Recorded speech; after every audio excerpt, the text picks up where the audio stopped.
خب من از دیزیلند رفتم یه فروشگاه دیگه برای خرید. سه تا دلیل داشت که به این اساس هم دیزیلند رو نرم. حالا بالا پایین کردم، از سروشم زنگ زدم، گفتم دیگه سلطان دیجی و ایناست، ازش سوال کردم نظرت چیه. حالا اون بیشتر گفتش که حالا اگر که میگه خیلی خوبه. چیزی که هست اینه، اول دلیلش این بود که خیلی گرم بود، اصلا مریضشم واقعا شدید گرم بود، نیاز کرم ضد آفتاب نداشتم. بعد علاوه بر اون بلیتش گرون بود، $720.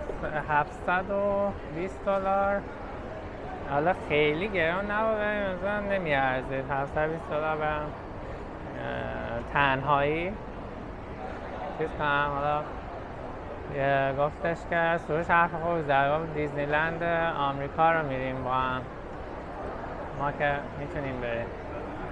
و خیلی فکر نمی‌کنم اصلا اونجوری هم که تعریف میکردم باشه، چون مپش رو من هرچی گفتم بده، مپ خاصی که نداشت، یه حالت ریزورت بود، نه دیزنیلند. نگار یه ریزورتی بود که وسطش دیزنیلند داشت، اینکه مثلا مثل کلک زد. نگار اینکه بزرگترینه به خاطر اینکه وسط ریزورت دیگه، یعنی شما یه هتل غول گنده نگار میتونی بسازی و چیز کنی، یه وسطش دیزنیلند. حالا دلیل دیگه هم داشت، یکیش اینا بود و این که تنها بودم دلیل دیگه‌اش بود که همه با یکی اومده بودن. من یه جور مسخره میکردم، مثلا رفتم بلیط خریدم، گفتم اومدم بلیط هم بخرم، بهش گفتم که بلیط چنده؟ گفت چند نفری؟ گفتم یکی. بعد به جایی که دیگه روش کردم و با یکی دیگه صحبت کردم، یعنی مثلا خیلی کارش زشت بود. به این قیمت های اسکیچرزا رو اینجا ببینیم چه خبره. میگم که طرحاش خودش فرق میکنه با کانادا، چیز دیگه ای اصلا اسکیچرزا اینجوری ما نداریم. سروش میگفتش که اینا همه میتونیم از همونجا بخریم، ولی نه اینجوری هم نیست. خیلی هسته که اینجا تو کانادا پیدا نمیشه و حالا بعضیشون میشه آنلاین، مثلا سایت هنگ کنگ مثلا پیدا کرد خرید و بگیم برای ما شیپ کنه، ولی بنظرم شدنش خیلی سخته. بعضی چیزا مثلا شیپ نمی کنن، خیلی حساسن روش. پرسیدم ازشون.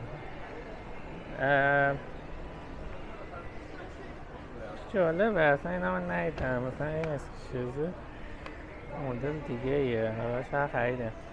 قیمتاش هم بهتون بگم که این الان 1100. من حساب کردم مثلا 1300 میشه $200 ما. بعضی کفشاش مثلا 600 تاه، 600 تا میشه 100 تا، مثلا کمتر مثلا 90 تا میشه همون قیمت ها، ولی میتونی برندهای دیگه بخری. مثلا الان اینجا نایکی داره، میبینی مثلا فرق هم داره. حالا باز داره دیگه هم بعضی بچه ها میگفتن که چیزه مثلا چیز عجیب غریبی یوغوری هم فرق میکنه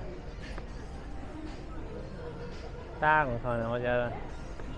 یعنی حالا من الان نیاز ندارم، ولی کلا اگه کسی بخواد لباس بخره اینجا به این نتیجه نباید مقایسه قیمت بکنه، باید مقایسه کنه که قیافه هاش چجوریه، چون یه کمی قیافه هاش تنوعهاشون بیشتر و شیکتره. حالا اون کفشی و قراش خودشون دوست دارن، خودشونه، ولی برای لباس ها و اینا اگه گرون تره به جاش تنوعش خیلی بیشتر. توی کانادا خدایشون قیمت ها خیلی پایینه نسبت به اینجا، ولی وقتی میری تو مغازه فقط یه مدل داره دیگه، مثلا تامی وقتی شما این تیشرت بخری اصلا یه مدل داره که 40 تا یه فالو داره که 40 مدل رنگ داره، فقط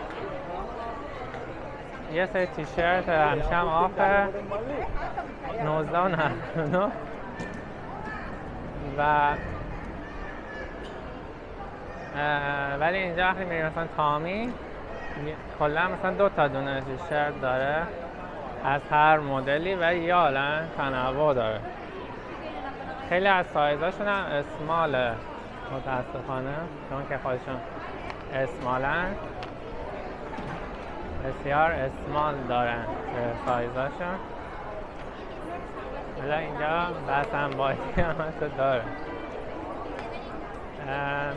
حالا من نمیخوام خیلی اینجا رو نشون ساعتون سر برم، خواستم اینکه بهتون بگم که تجربه دیزنیلند چی بود. واقعا باید دیزنیلند رو صبح بیای. احتمالا من ساعت 1 تازه رفته بودم، آفتاب شدید در حد لالیگا 43 درجه فیزلایکش بود.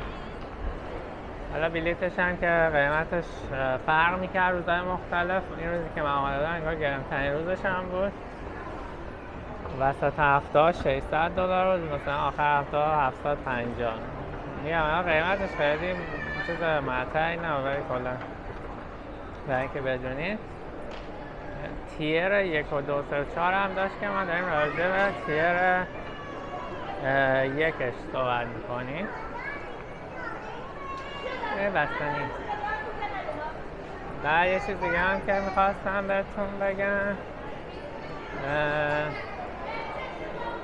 این که اوتلتش که اینجایی که من اوتلته و جالب وقتی که آف میزنه آفش واقعا آفه، یعنی مثلا نصف کرده قیمتو، ولی وقتی که نگاه میکنی یه جورایی انگار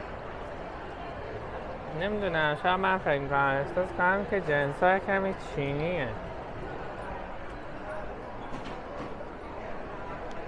خب یه پارکی هست میخوام برم بعد اینجا اگه شد به اسم ویکتوریا پارک که بعد کنارش ساختمون داره، میتونی به طبقه نمیدونم 300مش از اینجا شهر رو ببینی. حالا اونو شاید نرسم ولی پارک رو میخوام برم. پارک ساحل داره اگر چه رسیدم، چون که آردی دیر شد. اینا الان ساعت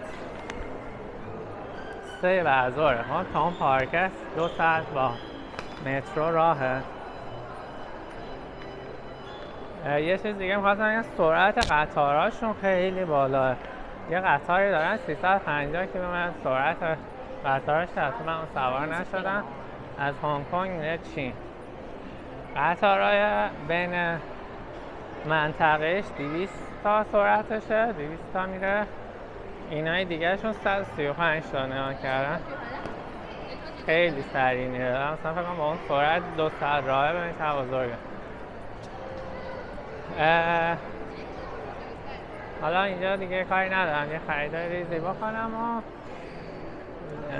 برم یه خوراکی هم بخورم و دیگه تجربه دیگه هم فکر کنم کسب نکردم. یه دونه از جای مختلف عکسایی که میگیرم هم قشنگه. من عکسامو توی ویدیو هم نمیتونم بزنم چون واسه دیگه ادیت کردن ندارم، همینجور ویدیو رو میگیرم میذارم توی یوتیوب.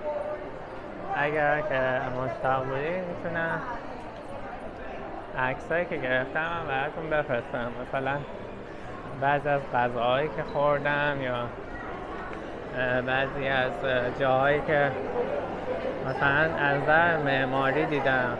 بعضی ساختموناشون خیلی خفنه. باشه فعلا تا ویدیو بعدی، خدا نگهدار.